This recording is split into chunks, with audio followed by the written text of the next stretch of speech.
जय श्री कृष्ण। नमस्कार दोस्तों, स्वागत है आप सभी का हमारे चैनल भक्ति ज्ञान में। दोस्तों, आज एकादशी है और एकादशी के दिन इस गीता के अध्याय का पाठ अवश्य श्रवण करना चाहिए। इसके सुनने मात्र से भगवान श्री कृष्ण की कृपा होती है और व्यक्ति के सभी पाप नष्ट हो जाते हैं और अंत में वैकुंठ धाम की प्राप्ति होती है। गर्भ गीता बहुत ही अनोखा ग्रंथ है। इसमें संपूर्ण ज्ञान समाहित है। श्री कृष्ण भगवान जी का वचन है कि जो प्राणी इस गर्भ गीता का सद्भावना से विचार मनन करता है वह फिर गर्भावस्थ में नहीं आता है। उसे जीवन मरण के चक्र से छुटकारा मिल जाता है। सभी को गर्भ गीता का अनुशीलन अवश्य करना चाहिए।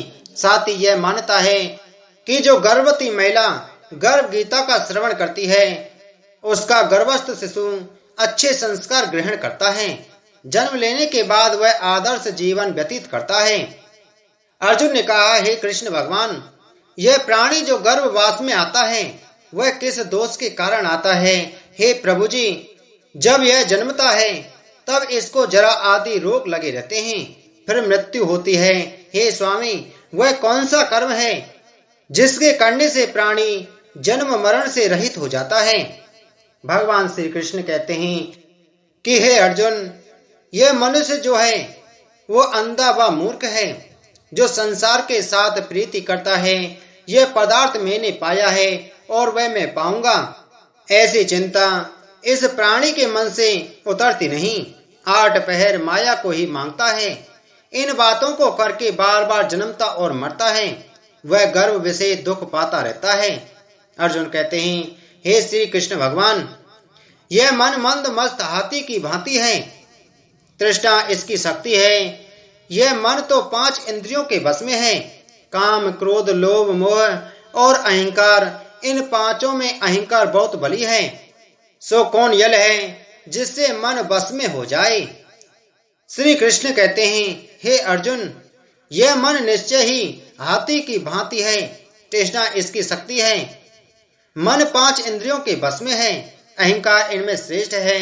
हे अर्जुन, जैसे हाथी अंकुश कुंडा के बस में होता है वैसे ही मन रूपी हाथी को बस में करने के लिए ज्ञान रूपी अंकुश है। अहंकार करने से यह जीव नरक में पड़ता है।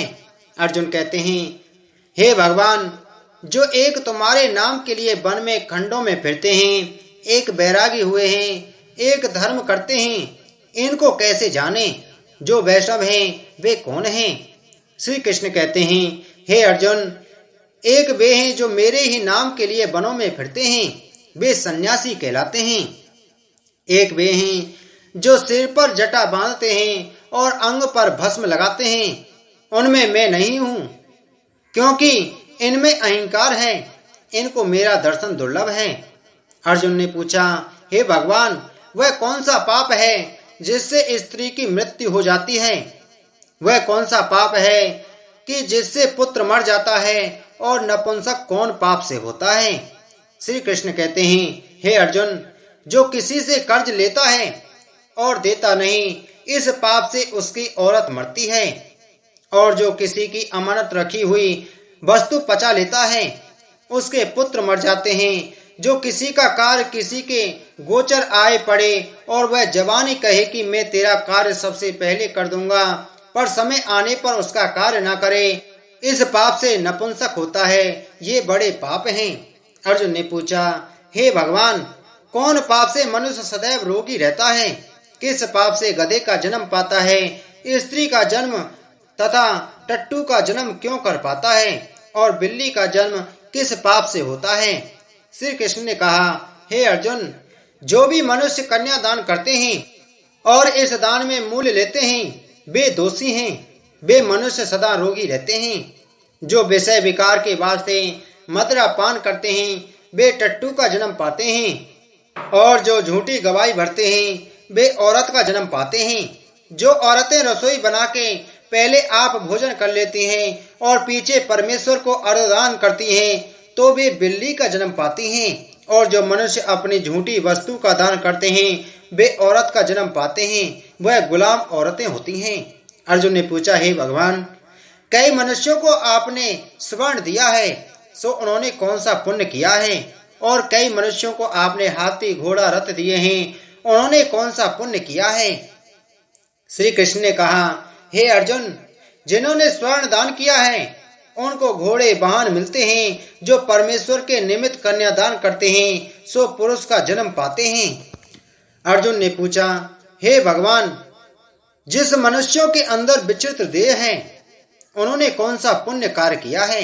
किसी किसी के घर संपत्ति है, कोई विद्यावान है, उन्होंने कौन सा पुण्य कार्य किया है? श्री कृष्ण ने कहा, हे अर्जुन, जिन्होंने अन्न दान किया है उनका सुंदर स्वरूप है। जिन्होंने विद्या दान किया है वे विद्यावान होते हैं। जिन्होंने संतों की सेवा की है वे पुत्रवान होते हैं। अर्जुन ने पूछा, हे भगवान, किसी को धन से प्रीति है, कोई स्त्रियों से प्रीति करते हैं, इसका क्या कारण है? समझा कर कहिए। श्री कृष्ण कहते हैं, अर्जुन, धन और स्त्री सब नाश रूप हैं, मेरी भक्ति का नाश नहीं है। अर्जुन ने पूछा, हे भगवान, यह राजपाट किस धर्म के करने से मिलता है? विद्या कौन सा धर्म करने से मिलती है? श्री कृष्ण कहते हैं, हे अर्जुन, जो प्राणी काशी में निष्काम भक्ति से तप करते हुए देह त्यागते हैं वे राजा होते हैं, और जो गुरु की सेवा करते हैं वे विद्यावान होते हैं। अर्जुन ने पूछा, हे भगवान, किसी को धन अचानक बिना किसी परिश्रम से मिलता है सो उन्होंने कौन सा पुण्य कार्य किया है? श्री कृष्ण ने कहा, हे अर्जुन, जिन्होंने गुप्त दान किया है उनको धन अचानक मिलता है। जिन्होंने परमेश्वर का कार्य और पराया कार्य संवारा है वे मनुष्य रोग से रहित होते हैं। अर्जुन ने पूछा, हे भगवान, कौन पाप से अमली होते हैं और कौन पाप से गूंगे होते हैं और कौन पाप से कुष्ठी होते हैं? श्री कृष्ण ने कहा, हे अर्जुन, जो आदमी नीच कुल की स्त्रियों से गमन करते हैं वो अमली होते हैं। जो गुरु से विद्या पढ़कर मुकर जाते हैं सो गूंगे होते हैं। जिन्होंने गौघात किया है वे कुष्ठी होते हैं। अर्जुन ने पूछा, हे भगवान, जिस किसी पुरुष की देह में रक्त का विकार होता है वह किस पाप से होता है? और दरिद्र होते हैं, किसी को खंड वायु होती है, और कोई अंधे होते हैं तो कोई पंगु होते हैं, सो कौन से पाप से रहित होते हैं? और कई स्त्रियां बाल विधवा होती हैं, सो यह किस पाप से होती हैं? श्री कृष्ण ने कहा, हे अर्जुन, जो सदा क्रोधवान रहते हैं उन्हें रक्त विकार होता है। जो मलिन रहते हैं वे सदा दरिद्री होते हैं। जो कुकर्मी ब्राह्मण को दान देते हैं उनको खंड वायु होती है। जो पराई स्त्री को नंगी देखते हैं, गुरु की पत्नी को कुदृष्टि से देखते हैं सो अंधे होते हैं। जिसने गुरु और ब्राह्मण को लात मारी है वो लंगड़ा व पंगु होता है। जो औरत अपने पति को छोड़कर पराये पुरुषों से संग करती है सो वह बाल विधवा होती है। अर्जुन ने पूछा, हे भगवान, तुम पर ब्रह्म हो, तुमको नमस्कार है। पहले मैं आपको संबंधी जानता था परंतु अब मैं ईश्वर रूप जानता हूँ। हे पर ब्रह्म, गुरु दीक्षा कैसी होती है सो कृपा कर मुझसे कहो। श्री कृष्ण कहते हैं, हे अर्जुन, तुम धन्य हो, तुम्हारे माता पिता भी धन्य हैं जिनके तुम जैसा पुत्र है। हे अर्जुन, सारे संसार के गुरु जगन्नाथ हैं। विद्या का गुरु काशी, चारों वर्गों का गुरु सन्यासी है। सन्यासी उसको कहते हैं जिसने सबका त्याग करके मेरे विषय में मन लगाया है, सो ब्राह्मण जगत गुरु है। हे अर्जुन, यह बात ध्यान देकर सुनने की है। गुरु कैसा करे? जिसने सब इंद्रियां जीती हों, जिसको सब संसार ईश्वर में नजर आता हो और सब जगत से उदास हो। ऐसा गुरु करे जो परमेश्वर को जानने वाला हो और उस गुरु की पूजा सब तरह से करे। हे अर्जुन, जो गुरु का भक्त होता है और जो प्राणी गुरु के सम्मुख होकर भजन करते हैं उनका भजन करना सफल है। जो गुरु से विमुख हैं उनको सप्तग्रास मारे का पाप है। गुरु से विमुख प्राणी दर्शन करने योग्य नहीं होते। जो गृहस्थी संसार में गुरु के बिना हैं वे चांडाल के समान हैं। जिस तरह मदिरा के भंडार में जो गंगा जल है वह अपवित्र है, इसी तरह गुरु से विमुख व्यक्ति का भजन सदा अपवित्र होता है। उसके हाथ का भोजन देवता भी नहीं लेते। उसके सब कर्म निष्फल हैं। कुकर, सूकर, गंधर्व, काक, ये सब की सब योनियां बड़ी खोटी योनियां हैं। इन सब से वह मनुष्य खोटा है जो गुरु नहीं करता। गुरु बिना गति नहीं होती, वह अवश्य नरक को जाएगा। गुरु दीक्षा बिना प्राणी के सब कर्म निष्फल होते हैं। हे अर्जुन, जैसे चारों वर्णों को मेरी भक्ति करना योग्य है, वैसे गुरुधार के गुरु की भक्ति करना योग्य है। जैसे गंगा नदियों में उत्तम है, सब व्रतों में एकादशी का व्रत श्रेष्ठ है, वैसे ही हे अर्जुन, शुभ कर्मों में गुरु सेवा उत्तम है।